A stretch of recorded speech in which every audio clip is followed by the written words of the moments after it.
ഇങ്ങനൊരു ആഹാരം കഴിച്ചിട്ടേ ഇല്ല. വീഴുന്ന കണ്ട ഇവിടുത്തെ ആഹാരം പോലെ ഇഷ്ടപ്പെടും ഈ ഒരു പരിസരം. എന്താ രസം എന്നറിയാം.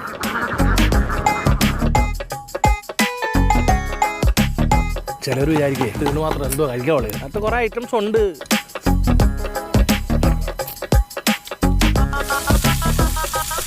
നമ്മളിത് കഴിച്ചു കഴിയുമ്പോൾ നമ്മൾ നാണം കെടും. ഇത് കലങ്ങി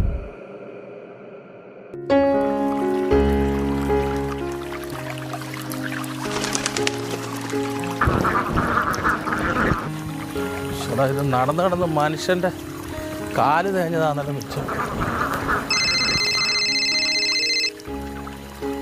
ഹലോ എടാ സനോജ്, നീ പറഞ്ഞ കട എവിടാന്ന് പറ. വയൽ നോക്കി നോക്കി വയലോരം നോക്കി നോക്കി നോക്കി ഒരു തോട്